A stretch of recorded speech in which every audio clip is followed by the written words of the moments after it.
परेशान हो जाते हैं। संसार में देखो तो परेशान, परमार्थ की तरफ देखो तो हम परेशान हो। ये हमारा आदत स्वभाव बन गया परेशान होना। थोड़ा सा धैर्यवान बनो, गंभीर बनो। कोई भारी से भारी विपत्ति में परेशानी स्वीकार करके विपत्ति से थोड़ी निकला है। सुलझो, ठीक है ये विपत्ति है, ये समस्या है, इसका समाधान होगा। ऐसा थोड़ी कि हमें नष्ट कर देगी। अगर अभी हमारी बड़ी हानि हो जाती है, हम कल इससे बड़ा लाभ प्राप्त कर सकते हैं। हमको एकदम बिल्कुल गंभीर रहना है, इतने कमजोर नहीं बन जाना।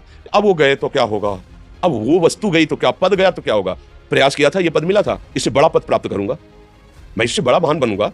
ठीक है एक बार गिर गया, गलती हो गई, दंड भोगूंगा, फिर इससे ज्यादा संयम में रहूंगा। बिल्कुल मतलब एकदम फ्रेश दिमाग रखना चाहिए।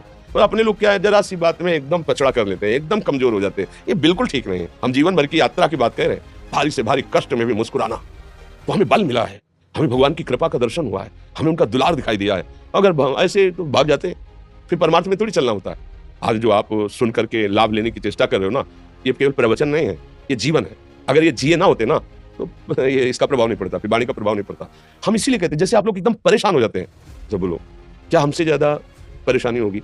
दोनों किडनी खराब, दवाई लाने के लिए पैसे नहीं, पानी रखा है हम उठ के पी नहीं सकते, भीषण शरीर में कष्ट, भीषण बुखार, क्योंकि किडनी फेल, जरा में बुखार, खाने को क्या, रोटी मांग के लाओ। अगर वहां सब्जी मिलती है तो लाल मिर्च ऐसी पड़ के मिलती थी कि वो पा नहीं सकते थे। आप सोचो, पानी लाना है तो मुझे लाना है, पीना है तो मुझे पीना है।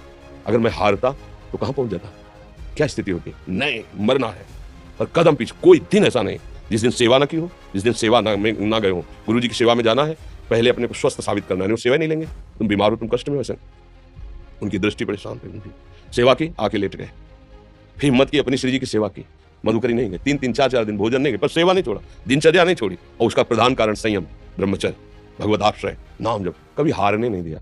अभी भी थोड़ी देर बाद डायलिसिस शुरू होगा, हारने, आपको हारे हुए नजर आ रहे हैं। शरीर में पीड़ा है, किडनी फेल है, ऐसा थोड़ा स्वस्थ बैठे हैं, पीड़ा है, बार बार प्यास लगती है, थोड़ा थोड़ा पानी मिलता है हर, लेकिन हम आनंदित हैं, हम प्रसन्न हैं।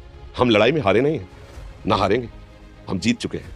हम अपने मालिक के भरोसे में अपना सब बात, तो वो ये हम अपनी बड़ाई नहीं बता रहे, हम आपको बता रहे समस्या। सोचो तुम्हारे पास तो माँ है, भाई है, बहन है, परिवार है, कोई ना कोई तो है ना। मेरा किसी ने कभी जीवन में ध्यान भी नहीं दिया। क्यों? बचपन से बाबा जी बन गए, किसी से प्यार नहीं, किसी से संबंध नहीं, कोई जानकारी नहीं, हम कहाँ हैं वो कहाँ, किसी से कोई मतलब नहीं। अच्छा, जवान साधु कौन श्रद्धा करे, कभी गांव जाने की हिम्मत नहीं पड़ती कि रोटी मांग ले। पता नहीं लोग क्या सोचेंगे, क्या भावना कर ले। हम दरवाजे पे खड़े हैं, क्या कैसी भाव, जो हमारे सामने आकाश वृत्ति से आया यौवन अवस्था में वही पाया, अन्यथा भूखे रह गए। जब हम हर समय अपने को विवेक के द्वारा सावधान रखे तो हम कभी निराश नहीं हुए, कभी उदास नहीं हुए, कभी ऐसा नहीं लगा कि यार हम दुखी, कभी नहीं लगा। उसी का फल है कि उस सुख का संकेत मिल गया जहां दुख की निशानी भी नहीं है। वही उसी के बच्चे हो, हम सब उसी धातु से बने हुए हैं। हम इतना क्यों परेशान हो जाते हैं, हम ये देखते हैं। अपने लोग थोड़ी बात बिगड़ गई परेशान, नहीं बिगड़ी तो बिगड़ जाने की संभावना में परेशान है।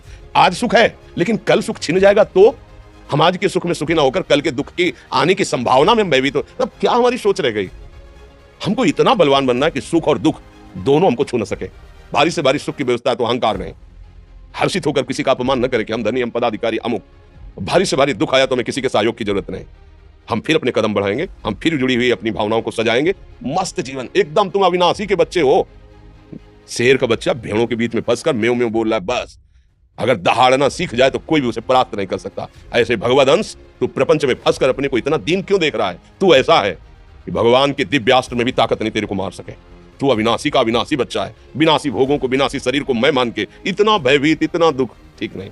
ये सबके लिए, केवल एक के लिए नहीं। आप समझो, आप लोग सोचते हैं हम गृहस्थ होकर भला ऐसी स्थिति कैसे। जनक जी सुखदेव जी के गुरु हैं और राजा हैं, महल है, रानियां हैं, नौकर है, चाकर। क्या सुखदेव जी जिनके शरीर में लंगोटी भी नहीं है, दिगंबर, परमहंस, परमहंस के गुरु है जनक जी जो राजा हैं। समझो आप ऐसा ना सोचे कि हम नौकरी कर रहे हैं, हम संसार में, हम गृहस्थ हैं, हम आध्यात्मिक की ऊंचाई पर नहीं चढ़ सकते। नहीं, आप एक सरकारी नौकरी या आप किसानी या व्यापार करते हुए आप एक अध्यात्म की ऊंचाई में चढ़ सकते हैं। और अध्यात्म ही है जो तुम्हें इस माया के दुख सुख से ऊपर उठा सकता है। दूसरा, चाहे जितनी संपत्ति आ जाए, आप सुखी नहीं हो सकते।